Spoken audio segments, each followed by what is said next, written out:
Good evening, everybody.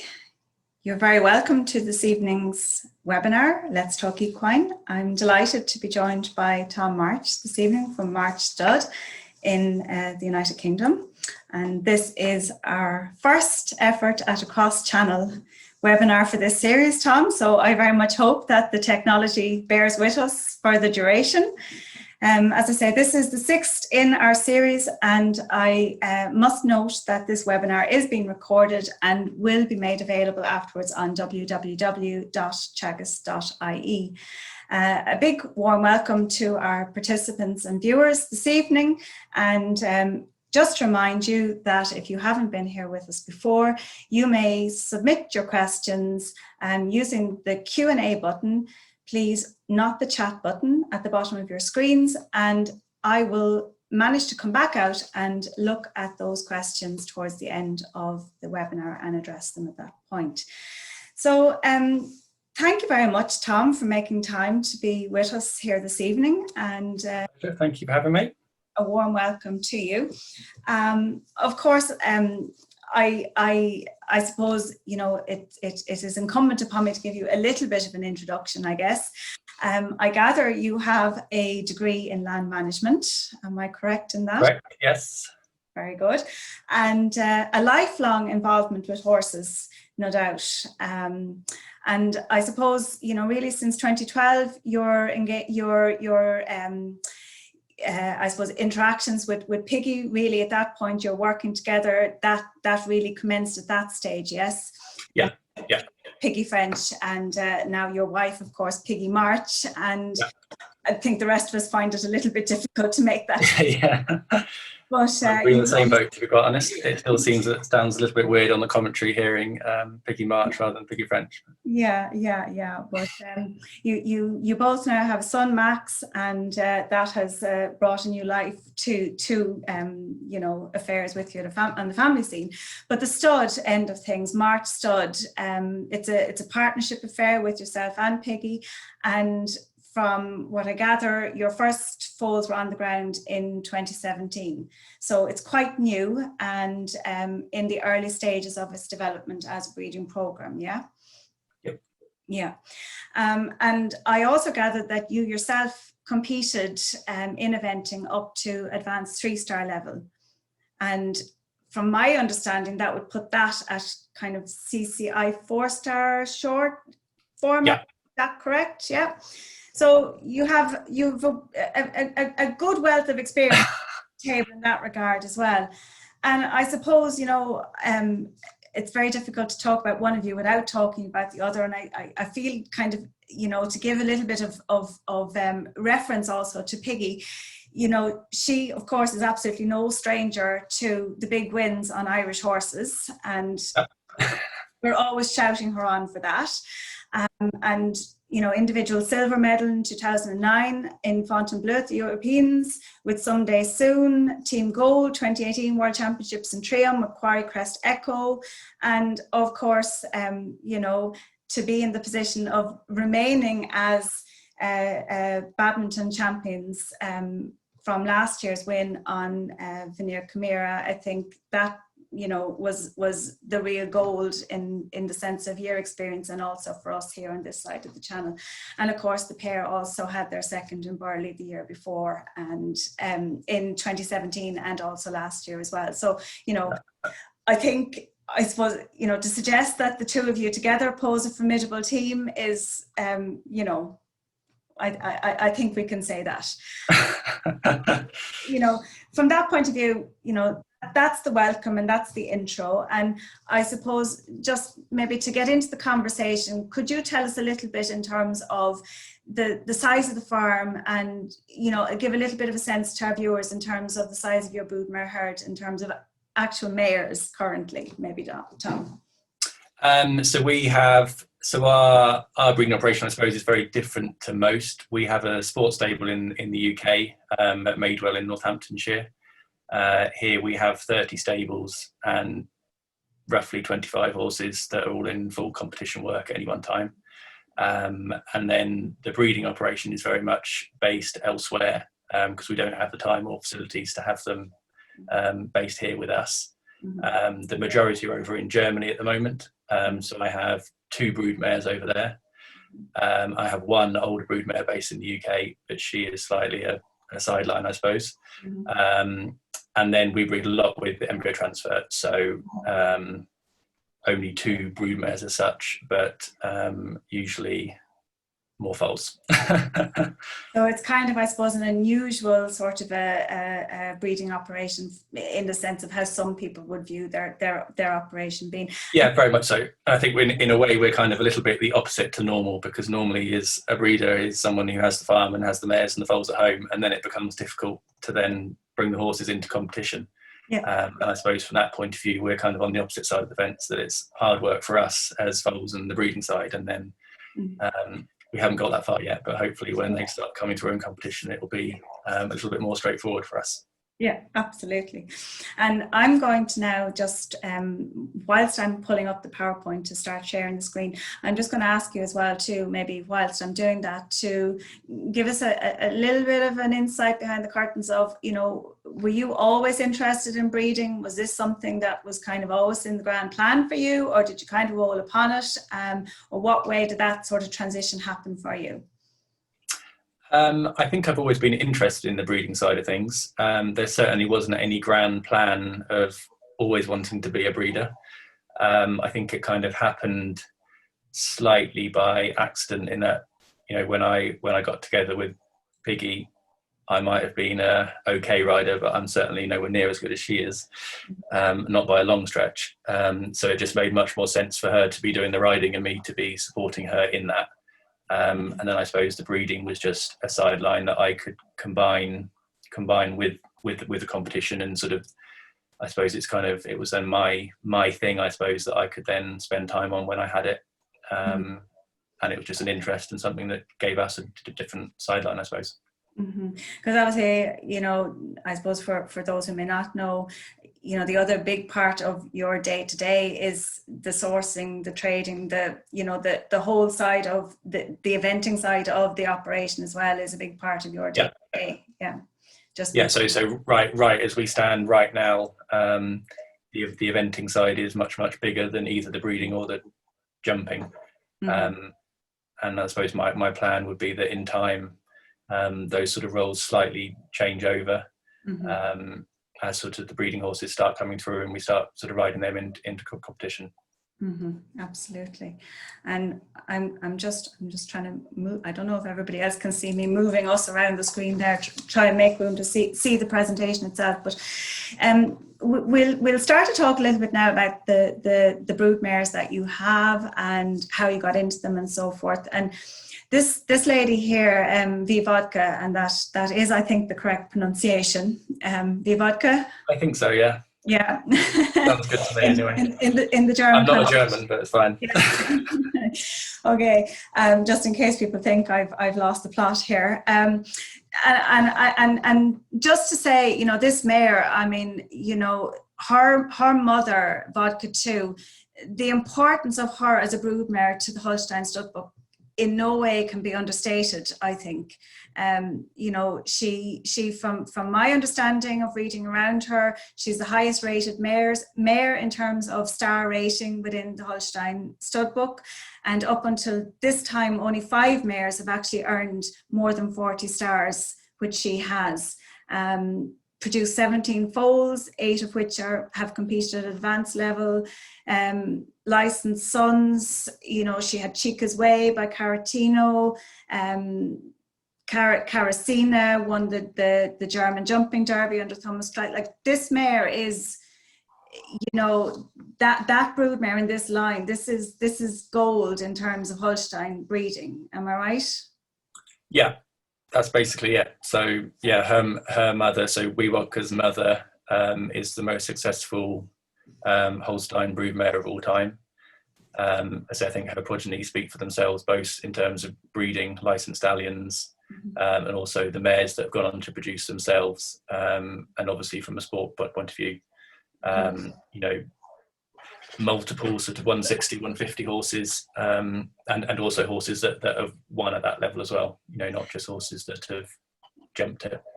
Absolutely. So the question that I have to interject, as somebody who also I also spent time working in Holstein, I understand the system out there somewhat, and I also kind of get the sense very much over the years from my kind of interaction with Holstein that they have been slow to allow the outsiders in, and they've also been slow to let the good stuff get out. How did you get your hands on this on this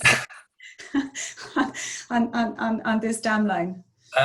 It's a good question, and to be honest, I don't really know the answer. So in the winter of 2016 was when I really started to get going with thinking that I wanted to be involved in the breeding side of things. I kind of read as much as I could and researched the pedigrees as much as I could. I must say I started with no knowledge at all, so very much from square one.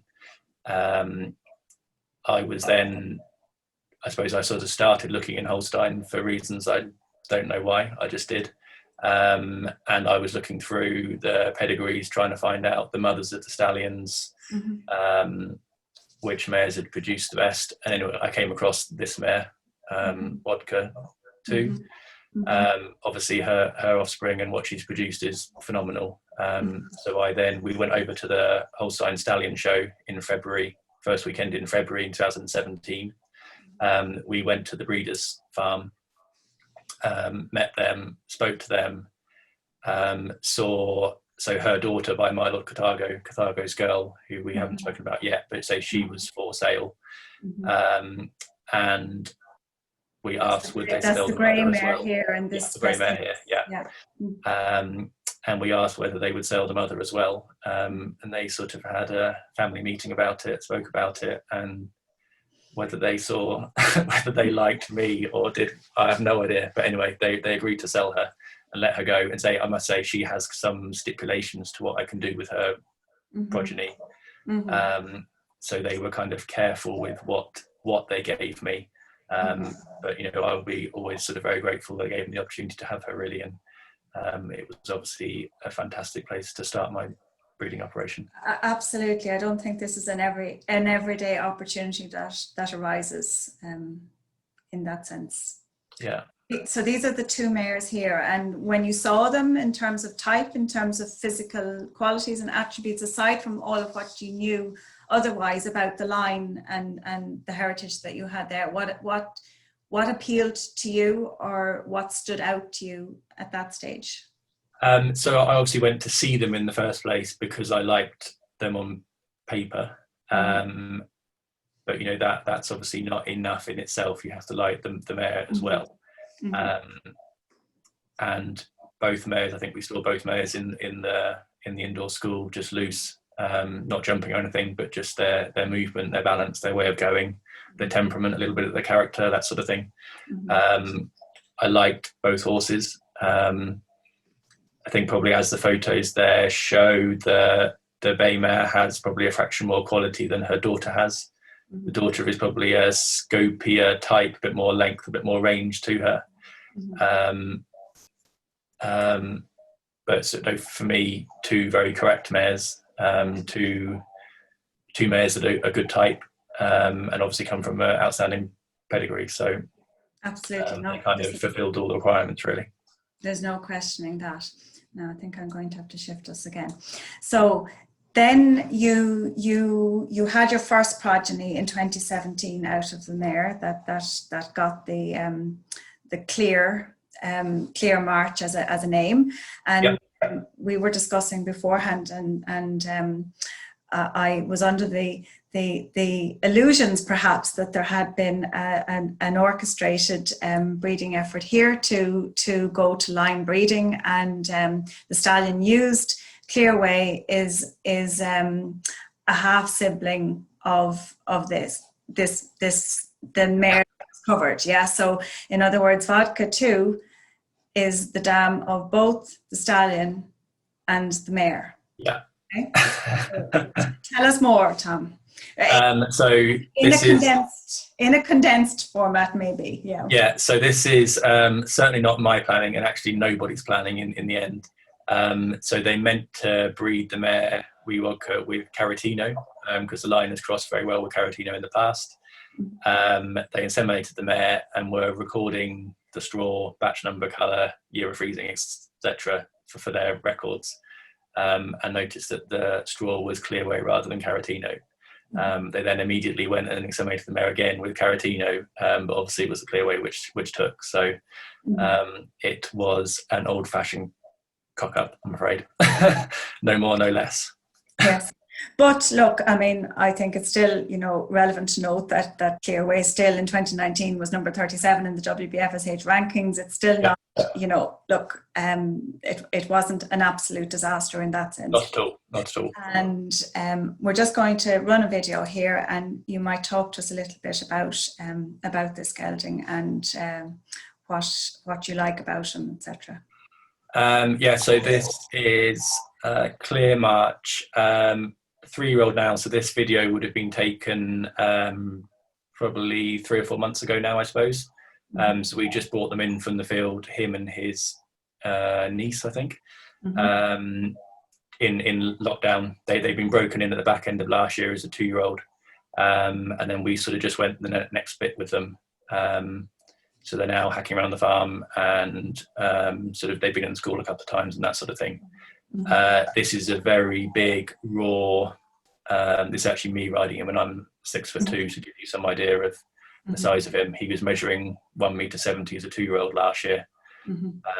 A very big, raw, scopy type of horse. Plenty of movement in a nice way, a very light balance canter for a big horse of his age. The jump is nice, not spectacular, but nice. And he would just be still weak within himself, I suppose, at this stage to show much more than this. To ride, a very nice horse to ride, very balanced, very soft, very supple, and a nice character, plenty of engine, not stupid. So in what he's done so far, we're quite happy with him, really. And the plan for him going forward?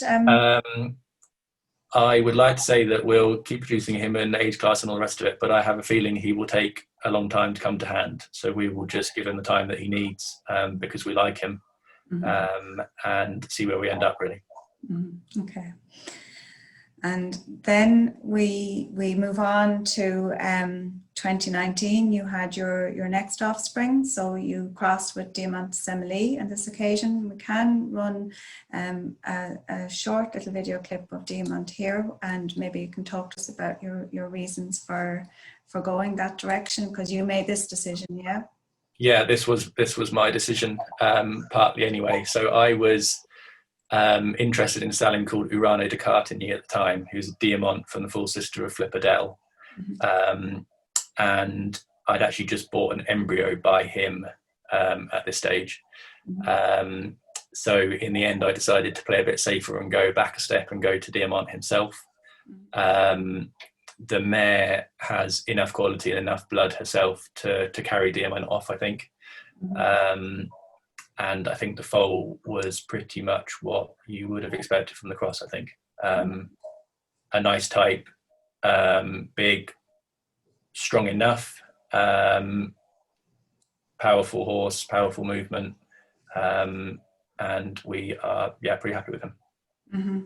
And we're seeing him here being presented in Holstein for the foal assessments there.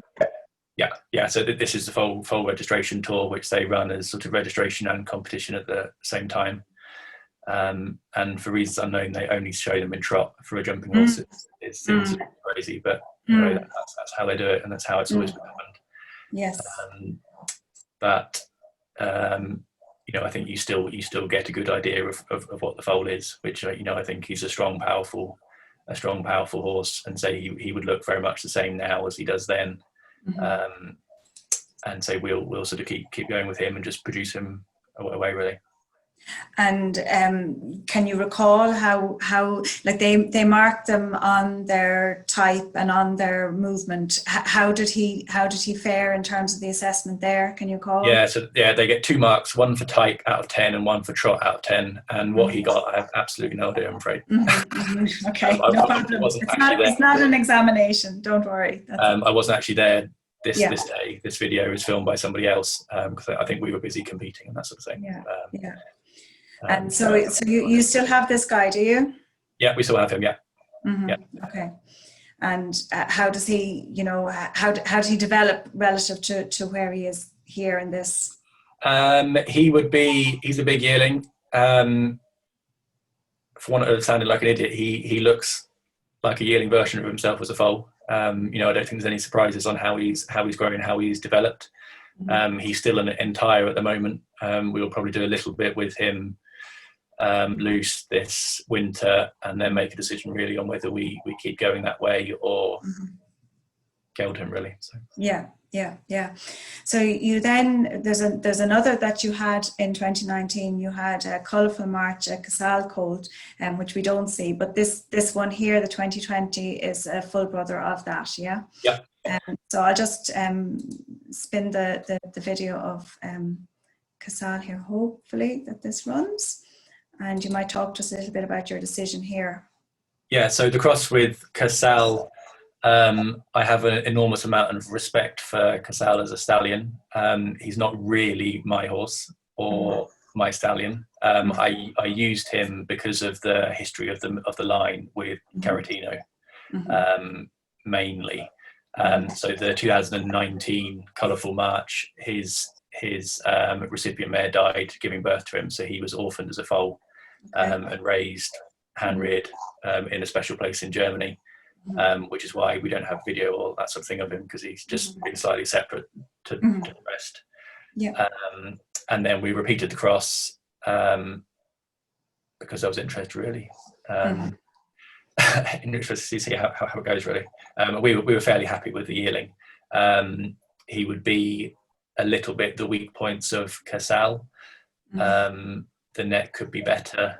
And I think the foal probably in that respect is probably a better type than the yearling is. But I think both sort of potentially nice sport horses, I suppose.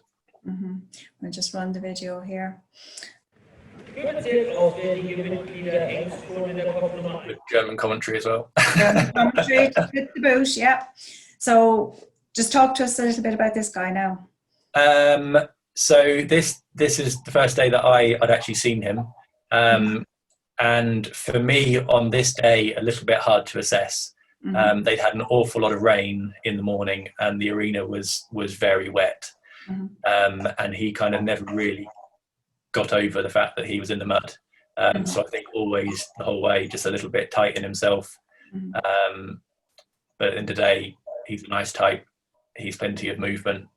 He probably didn't show himself to be the best that day. I have seen him again in the field, but I don't know a great deal more about him, to be honest, than I can see from this. So for me at the moment, he's a little bit of an unknown, I suppose. Okay. And so then you also, I mean, you had four foals out of the mare this year, yeah? Yeah, so the mare had 4 foals, but she didn't have a foal herself, so they were all embryo transfers. Exactly, yeah. And this lady here, you went to Balou du Reventon. So if I'm pronouncing that correctly, I just want to stop my Casal one just in case that starts to bridge over into another video. And talk to us here on your decision making here. Love the stallion. I think Balou du Reventon for me is really a stallion for the future. I think on pedigree, performance, and I think his oldest offspring, I think, are now coming 8 this year, I think. And I think on all 3, he looks absolutely top class. I think for the mare is not too long, which I think is maybe something to think about with the stallion, and she brings plenty of size. So I think those are kind of the 2 things that I would be wary of with the stallion. I think she's a very good combination for him. He probably gives her a little bit fraction more, or maintains her modernity, I should say. And I think can be, I think it's a very good cross. I have repeated this, so I have an embryo on the same cross as well, due for next year. Have a look here. Get rid of this German commentary again. I have the same. So this foal Oh, we've gone back. Sorry now. That's all right. So this foal, so I do know her marks. So she was 8 for type and 7 for trot, which for me would have probably been about right. I'm going to have to shift the screen again, just to hopefully play. Yeah. Here we go. So I think very good type. Pretty, very feminine in her expression. I like the character of the horse as well, or the foal as well, sorry. The trot for me is a nice trot, but just a normal trot. But does that worry me? Not a little bit. You know, she's meant to be a jumping horse, not a dressage horse. So I like her way of going. I like her balance. She doesn't have the most scope in the trot, but I think from the pedigree on the sire side, I don't think we would be expecting enormous movement. The type is very, very good. And we'd be quite excited about her. And obviously, as you say, you know, you're more interested to see them in canter as well too, rather than necessarily here in the trot. But this is what we have to work with tonight. Yeah. And I think, you know, in the trot is the trot. It's not essential from a jumping horse point of view, but it obviously still gives you a good idea about the balance of the horse, about the way it moves and the way it uses its body still. Yeah. So you also have a cornet. Yeah. And just maybe talk to us about the reasoning here. Really like Cornet as a stallion. He gets a lot of, well, I hear a lot of criticism about him, but I think, you know, the saying goes, a tall tree catches a lot of wind. For me, I think he breeds 1, very modern horses, and 2, jumpers. And at the end of the day, what I'm after is a modern sport horse, and I think Cornet hopefully gives me those things really. You know, he himself was a top competitor. His progeny, you know, results speak for themselves, both from a breeding perspective and sport perspective. And you know, yes, there are things you need to be careful of, and probably traits that are not perfect that I will get as well. But I think in the end, he breeds exceptionally well, and I like him, and I like the horses that he breeds. Sorry, now let's share the sorry, now I'm just checking here. The screen share for some reason just seemed to have paused. Just let me just check that this is working okay. Sorry now, everybody out there, just let me check that matters are all right here. We are still screen sharing. Okay, sorry now, Tom, that I cut across you there. So this guy here, the technology is always the most worrying of this interaction for me. Okay, so I'll just play the video here of this guy. Yeah, so this a colt by Cornet from Wee Wadka. And for me, this is comfortably the best foal that I've ever bred. And say when I was over in Germany to see these foals for the first time for the foal registration, I think I saw probably 200, 250 other foals, and he would have been right up there with the very best of them for me. He's plain brown, which I quite like. I know a lot of people like a bit of bling, but I like plain brown because you don't get any of the hassle of sunburn, of mud fever, of all the rest of it that comes with the white. Very good type and fabulous trot, movement, balance, lightness, power. You know, for me, the whole lot. So he was marked 8 out of 10 for type and 9 out of 10 for trot. And he received a premium, didn't he? Yeah. So he qualified for the championship, but I'm not allowed to go because I don't live in Germany, or don't live in Holstein rather. That is the downside, isn't it? Yes. Yeah. And like, to be honest, you know, of course, it would have been nice to go there and him go well, but in the end, you know, it doesn't matter too much. But so yeah, we've actually sold half of him to a lady called Jane McGiven, who you guys might know as the owner of Choreocross Echo. So he will be staying with us and be sort of produced with a breeding stallion sport career in mind. But so we're we like him a lot, and hopefully he will also keep going in that way. Mm-hmm. Mm-hmm. So you also have a female full sibling to him. Yeah. And I'll just run this one as well here. So this, full sister, you say, to the last foal, quite a different foal, much less conventional in the type. She would have, her neck could be set on a bit better than it is. But at the same time, a modern horse, a very attractive head, and plenty of movement. You know, she's still a sport horse. If she was a colt, she certainly wouldn't be a stallion, I don't think, for me. But she's a sport horse. She moves, she's got power, she's got engine, the engine is underneath her. She has a nice outlook, a nice balance. So again, not as nice as the colt is, but I'd still be very happy with her. And you know, your reasoning behind using the Holstein assessment model and how you found that as a mechanism. The reason for using it is just because, so this place where the video is actually where the foals are based, so it's easy. No more than that, really. For me, it's strange they don't show any canter, they only assess them in trot, which for a jumping horse is obviously not so important. But it is what it is, and you know, I'm fine to go. I'm not, to be honest, I'm not that interested whether they're premium or whether they're not. If I like them, I like them, and if I don't, I don't. And what someone else thinks of them doesn't concern me too much. And you know, when you put the bunch together, and okay, we're missing the one that was the orphan foal out of this bunch, but when you put them together, you know, and your pick of the bunch and your reasons for that from this mare. The pick on what we've seen or what we know at this stage is the colt by Cornet. I think he's very, very good. I think you can pick holes in, you know, the Blue Reventon filly maybe could trot a bit more. The Cornet filly could have a better neck. The Casal colt was a bit tight in himself. The Diamant is maybe a little bit strong. The Clearway is a big raw horse. It will take a lot of time. And I think when you try and pick holes in the Cornet, you're looking very, very hard to find one. And so your plan down the road with that guy, would that be to keep him on, produce him yourselves?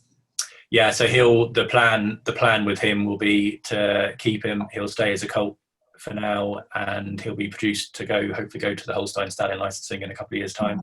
And after that, he'll then come back to the UK to start his sport career. Okay.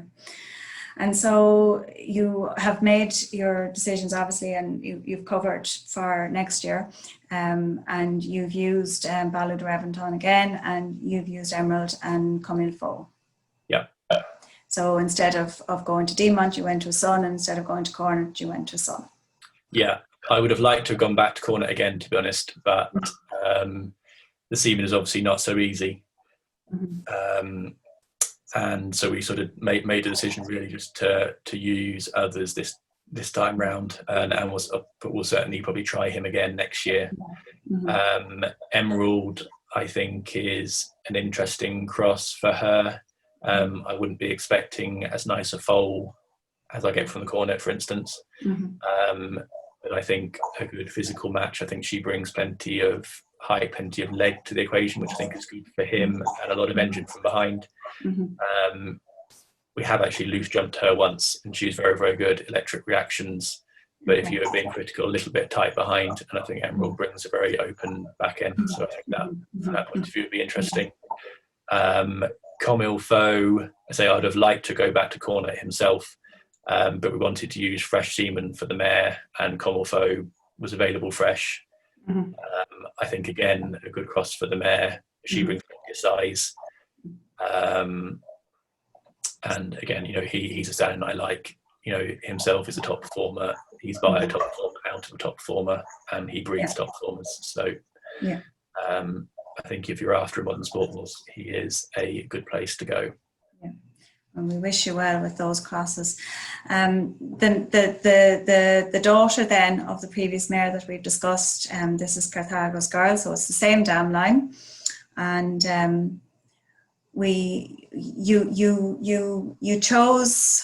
chose initially this was one of the ones that came that the mare was already pregnant for. Yeah.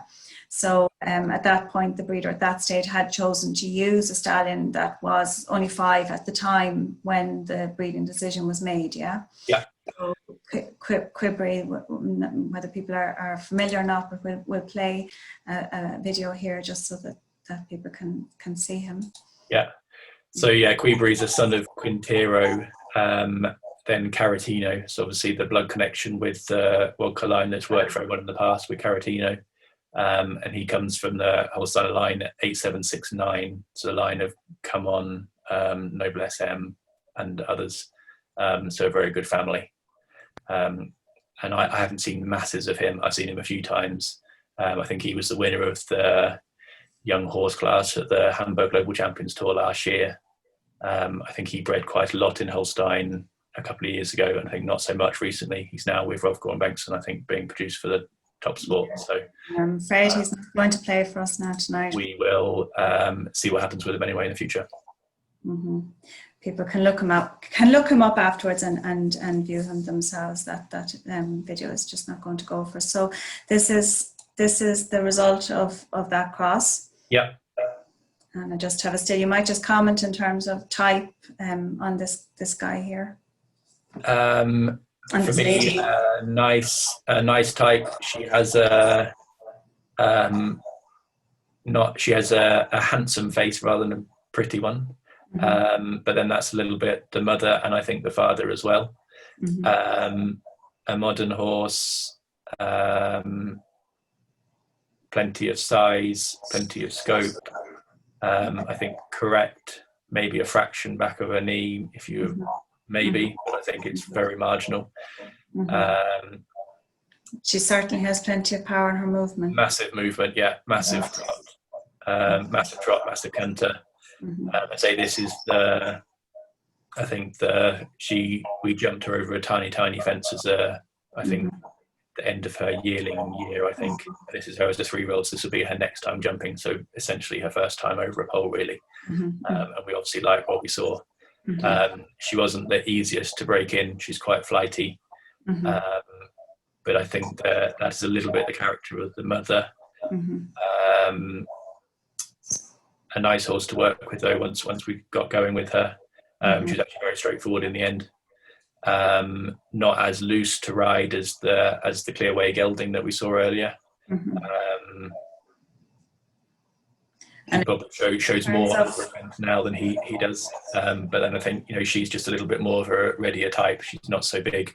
She's still big enough. She'd be 168, I suppose. Mm-hmm. But she's not as big as he is. Mm-hmm. So when you compare them potential-wise in terms of the roads they may go, how do you view that? I'd like to think we can get going with her a little bit quicker. I think she will still take a bit of time because she's still a big enough horse. But she's certainly much more forward in her development than he is. Mm-hmm. He's maybe the nicer horse to ride. He'd be a bit easier to ride. Mm-hmm. But then she's probably shown a little bit more over a pole than he has. Mm-hmm. Mm-hmm. So then you used another 5-year-old yourself when you bred, and you used Catch. And we don't have a video of this guy, but what inspired that decision at that point? In hindsight, it was a bit insane, really. But hindsight's a great thing, and you live and you learn. Catch was a horse that we really liked as a young horse. So we saw him. I think he was actually 4 when we were making the decision. Mm-hmm. So 5 when the foal was born. Mm-hmm. He comes from a very, very classical Holstein pedigree, Coleman Coleto. Mm-hmm. A good mother line, the same mother line as Casal, I think, 90. And I think he will be a good jumping horse himself. He was a very nice type, a very modern type as a young horse. I think he's slightly gone a little bit stronger and a little bit bigger. The mare would be plenty of size herself, so he wouldn't be one that I would use with her again. But I think, and the foal is very much what you would expect from the cross. The foal is big. The foal is plain head, but he jumps well. Yeah. He jumps well. Yeah. So you then you had your 2020 by Camille Faux, and we'll just play the video of this foal. I think people can go back in and look at stallions themselves afterwards, because we are going to run behind the time.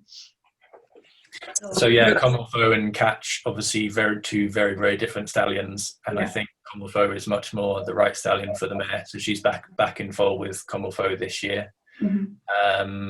I really like this foal. We've actually sold him, not because we don't like him, but because we have too many this time round. A nice type, very uphill, very round, very strong. Engine always working underneath him, very active in his movement.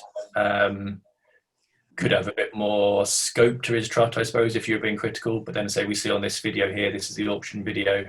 The canter has plenty of go, plenty of reach, plenty of scope to it. So there we go. No question. Yeah. So for me, I actually really like him, and I was I didn't really want to let him go, but we're also conscious that we couldn't keep them all this time around, so we had to sell something. I actually decided to sell him before I'd seen him in the flesh, which was sort of victim of circumstances, really. But anyway, he's gone to a home in Germany. He stays in Holstein, I think, and hopefully he gets a good chance to be as good as he can be. And obviously that went in a public auction, and the price was there, so he made 10,000 in public auction. And you also had another colt this year, Expressive March by Echo van Spieveld. People can look the stallion up themselves and see his videos online. We'll play a bit of a video here. Talk to us about this one, Tom. Yeah, so Echo is a stallion I like. He was gelded. I think he had a scrotal hernia or something. Anyway, he's gelded and sold to America, but there's still stock of frozen semen available. He's bred a number of good horses, I suppose, most notably Caprice, who jumps with Ken Farrington at top level in America at the moment. But there's plenty of others as well. I thought an interesting cross with the mare. The foal, maybe he doesn't bring enough quality for her. I think a very nice foal, but a very scopy, big sport horse type of foal rather than a stallion. So I think he could have more quality to him, but then I think very nice movement, very balanced, very loose, plenty of scope to him. So again, he's been sold as well. Again, before we'd seen him, not because we don't like him or anything. But I think a very scopy horse, and it wouldn't surprise me to see him jumping some big tracks in a few time. And again, he made a decent price as well too. Yeah. He auctioned at 9, so very little between the pair of them. Yeah, I think like I would have thought as a foal, the Camille Faux is for me the better foal, and I thought this guy probably made around his money, and I thought Camille Faux would maybe make a little bit short.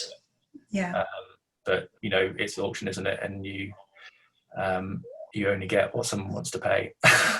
Once they're on the market, and that's it, isn't it? So I think you kind of have, I suppose, even when we compare back to the 2017, you've kind of answered your question and what you've said, but just to reiterate your pick on these. My pick on these, well, I only have one left. So of the three that we've discussed in terms of potential, in terms of the road they're going. If I could repeat a breeding, I would breed with Camille Faux again, which I have done. Yeah. So hopefully, would you be hoping for a filly? Does it matter to you? I don't really mind. Don't mind. In a way, a colt is easier because I'm not so protective about them as a breeder. I think you get about your fillies. So I would obviously like some fillies at some stage, but probably more colts makes life a bit easier. Okay. And how did you find the experience of using the Elite auction platform?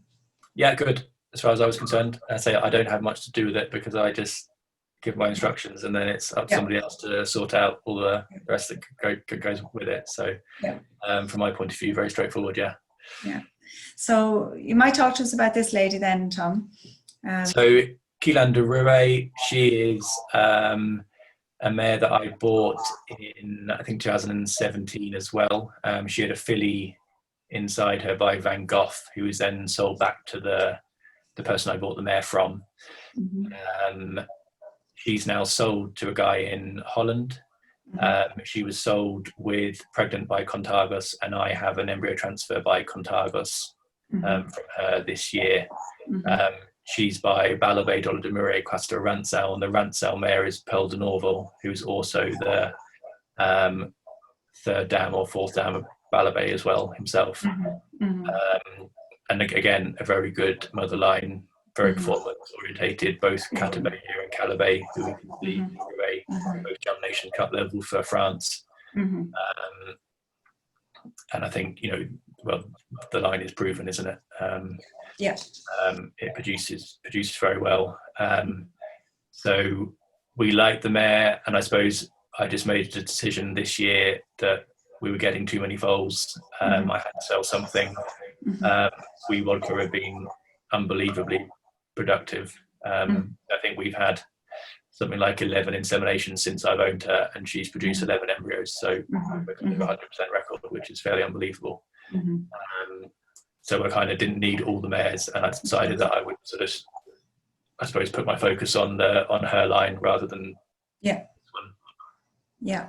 So you had a colt last year out of this lady, Blue, and I'll run the video there, and you can talk us through the choice and the foal. Yeah. So it's Rocco Blue. So the mare has a lot of blood. She's a Balabé, and she has Balabé's good things as well as his bad things. So a little bit difficult in the type and the front particularly. So Rocco Blue, I suppose, was a little bit stronger in the back and uphill in front, really. It was kind of the whole process. And I think he kind of did what he should have done for her. So I was quite happy with the foal. We actually saw a little bit of him in the winter, just in the indoor school, and he looked very, very nice balance. Very sporty, could be prettier, slightly plain head, but I think a nice horse. And you have a Teagasc then this year out of the mare. Yeah. So for me, if I had the mare, I would be breeding her with Teagasc probably from here on in. I think this is the right cross for her. He bred a good front on the foal, a nice head, and I think a very nice character for this foal. So I've seen him just been sort of around him in the field, and he's inquisitive and just has a nice way about him, really. Not a massive trot, but that wouldn't particularly bother me. He has a very nice trot. And I think he has a trot that can change gear, which I quite like. He sort of has a medium trot to bring in a dressage term, as he shows there, and then he sort of drops back to the normal trot again.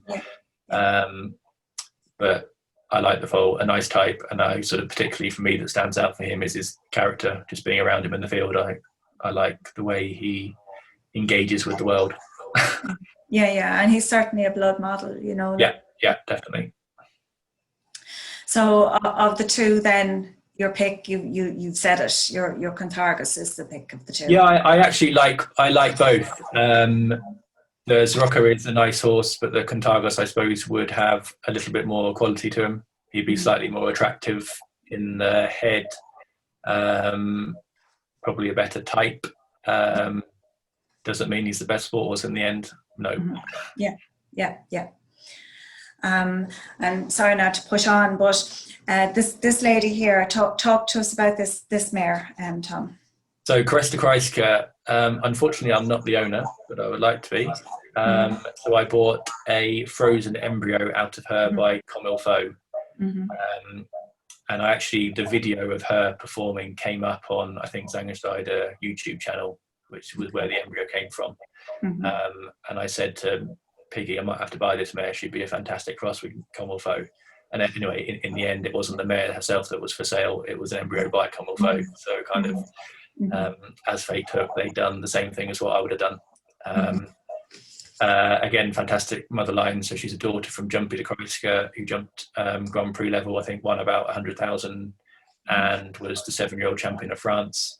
Her dam, Betty de Croixca, produced numerous top horses.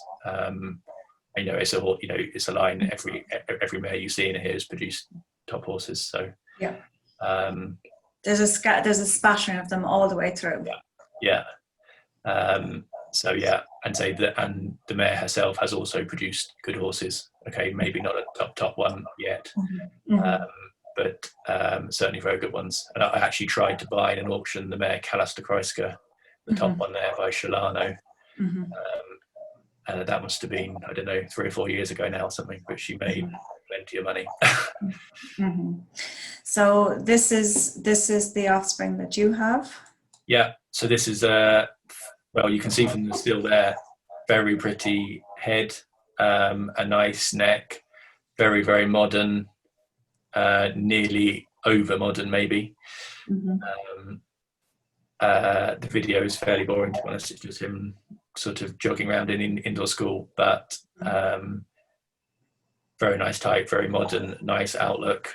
And you can already see that, even though the foal is quite young. Yeah.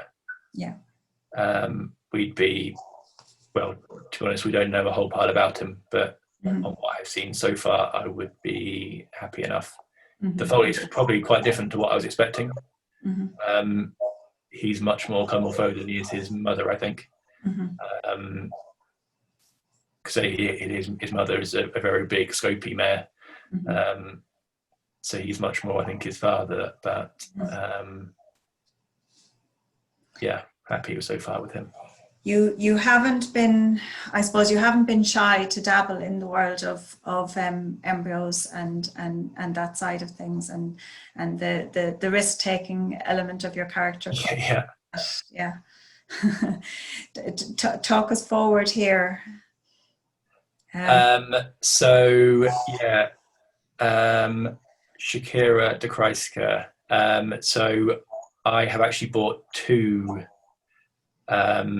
embryos or 2 progeny from her line. So I bought as an embryo a My Lord Carthago, which was born a colt, and unfortunately had an injury as a foal, so we had to put him down, which was a bit of a gutter jackpot march you see there. And there's a bit of a wicked twist in the tail, which is, so I actually outbid so the underbidder on the embryo that I bought then went back to the breeder and bought the For Pleasure colt we see here as a embryo. And that foal was then sold in the Prince's Dag auction to Keane O'Connor for a big price, I think 70,000 euros. And I'd actually gone to Holland, to try and buy the foal. So I sort of felt like it was a bit of a double smack in the face when I'd done the right thing, but the one that I bought as an embryo had died, and the one that I then went to try and buy cost me a lot of money to try and buy him and failed. And you had this colt as well. Yeah, so this is from the same mother line. So this is My Lord Quickstar and then Shakira de Croixca. So you just basically the same breeding as the foal I had, but just Quickstar added in. We saw him as a yearling this day, as you can see on the video, and I liked him. Nice type, not fantastic type, nice type, but very athletic and a lovely jumper. A very nice way of going about things over a fence. Very correct, powerful behind, good behind, technique behind. And to add insult to injury, he was kicked this spring and broke a leg, so he is no longer with us as well. So the life of a breeder and the life of a young horse owner, etc. It doesn't always go in a linear line. Yeah, it can be quite tough at times. I think clearly those sort of things have a financial implication. But I suppose from my point of view, you put a lot of hard work into finding those horses and researching the bloodlines and learning about them and what you like and what you don't like and what you want to have. And then when you have it, to then lose it through kind of no fault of your own or their own. It wasn't like I was wrong or something. It's just cruel twist of fate. Yes. And I think it's like kind of the lost opportunity, which is really disappointing more than anything else. Yeah. But it hasn't stopped you in your stead either, and it hasn't put you off engaging in the purchase of embryos, and embryos still. You even have frozen embryos. Yeah, I have frozen embryos. So I think the technology with frozen embryos is getting very good now, and it wouldn't bother me, to be honest, whether it was frozen or not. You can insure them if you feel that way inclined, or just take your chance. And what I will do, I'm not quite sure yet. We'll see when it comes to implanting them. So I have an embryo by Teagasc from Philadelphia, etc., who's the mother of the Mylord yearling that we just saw, was kicked in the field.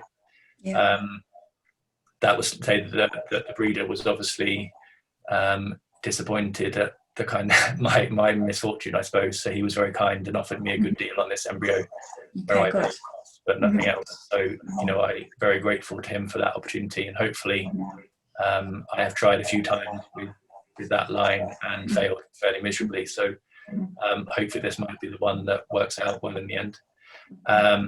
And then again, the same line, but a different full sister from Quickly Teagasc, Shakira Teagasc, who jumped herself 145. I have 2 frozen embryos by her from Chaco Blue. Chaco Blue obviously is the man right now. Absolutely, number 1 in the rankings. For me, I'm not interested in buying any old embryo from him. And some of the ones you see, for me, I don't believe in the cross. But I think this mare is a very blood type. So obviously the pedigree is Diamond Laudanum Thoroughbred. A very blood type mare, and I think the cross with Chaco Blue can work hopefully very well. And I am watching the clock here as well, and I have allowed that we will have a little bit of extra time here just to finish out this conversation this evening, because there were just so many different interesting crosses to look at. If there was a most important lesson that you would take from the short period that you have been breeding so far, Tom, what do you think that would be at this point? So three things. One is work hard. You have to be in a position where you know as much as you possibly can about your mares, the stallions you're using, their offspring and everything else. Don't be on a whim because you've seen a nice video of the horse that the would put up on YouTube. That's not good enough. Research, find out what stallions are producing the best. And not just one good horse out of 100, who are numbers numerically, who has the best percentage offspring and that sort of thing. That's why I'm using Comilfo, I'm using Emerald, I'm using Cornet, not because they're fashionable stallions or commercial stallions. That doesn't interest me at all, but because they produce the goods, really. Number 2 is when you think you are onto a good thing, keep going. So I think for me, the Teagasc line, I really like, and I really believe in that line, and it hasn't worked for me so far, but I'm still going, and maybe I'm digging myself an even bigger hole, but I think at some stage I'll get out of it. And then I suppose slightly going back to number 1, I would, in hindsight, be very wary of breeding with the really young stallions. I'm very conscious that I don't want to be left behind with breeding, so I don't want to be just breeding to the old guard. You're trying to breed a horse for 10 years time, not 10 years ago. But I think I would like to at least be thinking that the stallion himself was a top performer, the pedigree was very, very good at least, and I'd like to see something from his offspring. Whether that's 5-year-olds or whatever it is, it doesn't need to be that they're jumping Grand Prix, because then it all gets very old again. But just at least that they can produce a nice horse that with ability. And I suppose another question that I just posed to you, fair or otherwise, you can judge, but I suppose appreciating the fact that you are at early beginnings with your program, and I suppose also the fact that you have the in-house support in terms of the production abilities in-house. You know, do you look on this enterprise with where you've come from, where you've been, where you are, where you're going, as something that has the potential to actually be financially rewarding as well? I hope so. It's going to be problematic if it isn't. But you know, I mean, it is important to emphasize this as well too, that it can be with the right, you know. Yeah. Because I like doing it the way we're doing it. To get them to 3 years old is expensive. We use a lot Embryo Transfer, which is expensive. We don't have any of the horses with us, so we're paying for them to be elsewhere, which is expensive. But then I hope that once we get going and start bringing them home, we can then be adding value and doing a good job producing them. And I don't need every horse to be a superstar, but it would be nice to have one in there. Yeah, absolutely. Now, I didn't want to leave the evening go by without taking the opportunity to have a little bit of time just to discuss the eventing side of the operation, because obviously it is a very high profile part of what you guys are about. I suppose, you know, I have a Brookfield Innocent up here at the moment, but just even, you know, I sometimes think that, you know, when we compare the sport of jumping to the sport of eventing, I think for the punter on the sideline, for the breeder even, the sport of eventing can be more complex to understand. There's different levels within the sport, different formats within the levels. There's the various disciplines, which is an obvious fact of it. There's so much variance in the results themselves. The rule changes that have happened, the classification changes, the scoring changes, the emphasis within the scoring that has changed more recently. You know, what are the key take-homes for the breeders from all of these changes that have happened? And, you know, are there clear differentials? I'm throwing a couple of questions into one here, I suppose. Are there clear differentials in your mind in terms of the show jumper versus the eventer, or is that kind of a moot point? And, you know, what further changes do you think are anticipated within the sport in terms of the lessons that somebody who's breeding for this sport now, for the horse that's going to be outperforming in 10 years' time? That's a number of questions I'm throwing all at you. And what I'm going to do is I'm actually going to start the video Brookfield Innocent, because it takes a little bit of time for that to load. And just maybe be starting on that as a conversation point, Tom. I think an event horse and a show jumping horse are not the same thing. They don't need the same thing. One, because it's an event horse, doesn't necessarily mean it's not a show jumper, and vice versa. However, you know, as an event horse, we can get away with weaknesses that you wouldn't as a jumper, and vice versa. So, you know, I think the kind of the idea that you can try and breed a jumper, and if you miss, it's an event horse because it doesn't jump well enough. You know, like that. That's not the case at all. There are definitely certain qualities that an event horse needs. It doesn't need all the scope in the world. It doesn't need all the movement in the world. However, they do now have to be very good at all three disciplines. And I think, I suppose, from our point of view, we like a light horse, a horse that's reactive but not hot. And I think a lot of the time when you're riding kind of the big, more foreign bred horses, they're just a bit number and a bit slower to go, slower to whoa, slower to turn, and all the rest of it. And then I think suddenly you're trying to make the climb cross country at the high level, and it becomes very hard work. So bloodlines wise, when you're out scouting and looking, what appeals to you most? Bloodlines wise, to be honest, when I'm buying a sport horse, I would be interested in the pedigree, but I certainly wouldn't be buying from pedigree. We would, if we were after, so we're going to look for a potential 5-star horse, I would like a bit of thoroughbred somewhere in the pedigree, because I think, you know, at the end of the day, the thoroughbred has been selected for galloping ability, and when you need to gallop for 12 minutes round Badminton or Burley, you know, you have more chance of a horse that's capable of doing that with some thoroughbred in there.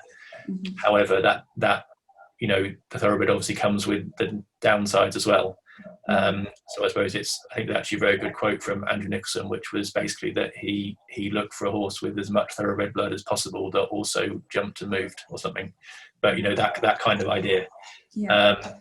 We would rather buy a horse with no thoroughbred blood that was a nice horse that, could be produced to be a commercial horse or sold at some stage. It's pointless having a horse that's all thoroughbred that can't do the rest.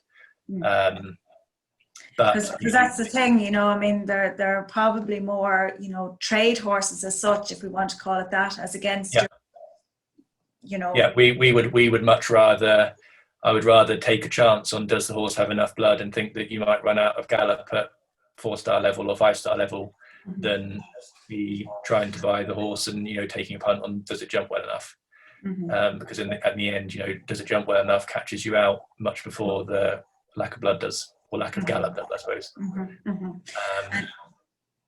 And in terms of the changes that have happened, and in terms of the I suppose the importance of the show jumping and the dressage phases now, and how you see the vision going forward as well, Tom. Like, what's your take and Piggy's take? Because I'm sure you've had conversations about this. Yeah, I kind of think the change to the sport is definitely something. Like, there are obviously more opportunities now at 4-star short, that sort of that level with the ERMs, and I suppose the championships have slightly gone in that direction as well. Badminton and Burghley and those places still a kind of the sort of the true eventing test, I suppose. They can be slightly different horses. Like, I suppose for us, Brookfield Innocent, the horse we're looking at now, is a horse for both, I think. He has plenty of engine, but he's also competitive enough on the flat and a good enough jumper to think that you have a chance at kind of the short format events as well. And then I suppose the horse we'll probably see in a minute, Vinay Chimera, I suppose we would think of her as much more the long format horse, the proper badminton early type of horse, which she's proved, obviously.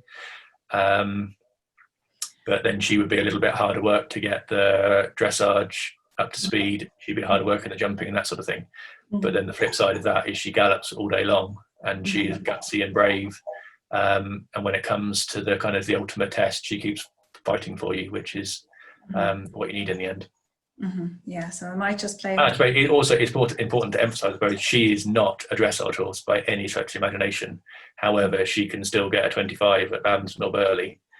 So I think that becomes like the trainability and the willingness of the horse, but also the rider to actually train the horse. I think a lot of the time there are horses that people are making excuses for, and actually they need to be taught to do it. They don't just do it themselves. Yeah, I think I saw a quote somewhere from Piggy saying that this particular mare is a pain 362 days of the year. That was actually my quote. Yeah, that was your quote, was it? Yeah. I think Piggy slightly inherited it, but she is. Yeah. She is a pain most of the time. But you can put up with that, can't you, when she performs on the big day. And I suppose this lady and also Brookfield Innocent, both bred in Ireland. Brookfield by John Mulvey in County Wicklow, and this lady by Catherine Jackson in County Monaghan. You still come here to scout for horses. What's your feeling on what you see on offer currently and what's available? We still come to Ireland. So most of our young event horses would come from Ireland. We work a lot with Richard Sheen, Cooley Farm. And I suppose kind of we're on the same wavelength, I suppose, as what that brings us nicely on to the next one. As what a good horse is and what we're trying to find and what we're looking for. And this guy here, Cooley Lancer, obviously came from that interaction, and not an Irish sport horse, but first here. And actually, interesting enough, if you go back to the great grandmother, that is an Irish sport horse, Mare Abbey Road, and she was by Ballinbella, and out of a mare that was by Diamond Prince, who himself was by King of Diamonds. So that Irish lineage is actually back in there just a little bit further. Cooley Lancer, he's kind of a bit of a freak, I think, really. he has enormous scope. You know, from a jumping ability point of view, he would have probably more than any other horse we've ever had. You know, he's quite happily jumping, you know, 140, 145, probably 160. You know, he has that kind of scope. A very, very brave horse. No blood in terms of thoroughbred blood on paper at all. But in his head, he thinks he's a racehorse. You know, and I think that is a point that we keep trying to reiterate, I suppose, that you know, you can have the blood on paper too, and it's not necessarily there in the individual, and vice versa. Yeah, we actually this is kind of an interesting point actually, because we would find that very often the horses that lack thoroughbred blood on paper would be more blood in inverted commas in their way of going. And often the very thoroughbred horses are actually a bit slow and a bit backward, and take more time to come to hand, I suppose. So I think there's quite often a mixed message or a bit of confusion about what blood is, because I think, you know, I hear breeders or jumping people talk about blood, and I think they refer to something very different to what we as eventers would call blood. Yeah. So I think it's kind of important to kind of know what the kind of the background message is behind it. Yeah. So I think sort of blood, I suppose, from the jumping. This is an individual and the engine and the desire to move forward. Whereas I think sort of from the eventing point of view, it's a slightly different thing. Yeah, but this horse here for you is a horse that actually epitomizes blood in that regard. Yeah, I think he is on the metal. He is hot's a bad word, but he's nearly. So Tom, I'm conscious. I'm watching the clock, and we really do. Unfortunately, it really has bet us now at this point, and I will have to draw this conversation to a conclusion. But you know, if you were to give a parting message to those who are, we'll say, you know, of the mind to breed event horses, you know, what would be your parting advice to those who are going that road now and looking to having that championship horse in 10 years' time, or hoping to? If I wanted to breed an event horse, I would start with a fantastic jumping mare, and I would breed her to a thoroughbred stallion, the best one I could find, which I think is quite hard work, but the best one I could find. And I think, I suppose from an event horse, and we're talking here now about, you know, your top 5-star sport. And I think, you know, you accept going to thoroughbred that you will miss a few times. Yeah. But I think you definitely have your chance of getting your proper serious horse. You know, like I think you look back at those. Okay, Conlon, I think is a little bit of a freak, but Veneer Chimera, I think the breeding of the mother is unknown, but the mother is basically full thoroughbred, I think. Brookfield Innocent, he's King Servant and then a thoroughbred mare. So they bring a lot of thoroughbred to the table. And I think most of the sort of the top horses that we've been involved with have thoroughbred relatively close up.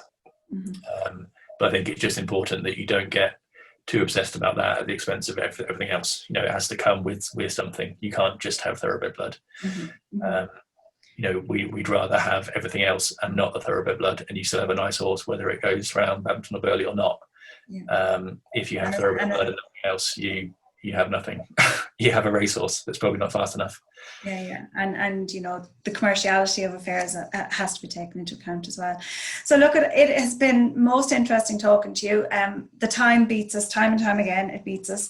I just want to thank you most sincerely for giving us your time this evening to talk on both topics as such, because I did put you under the thumb on both.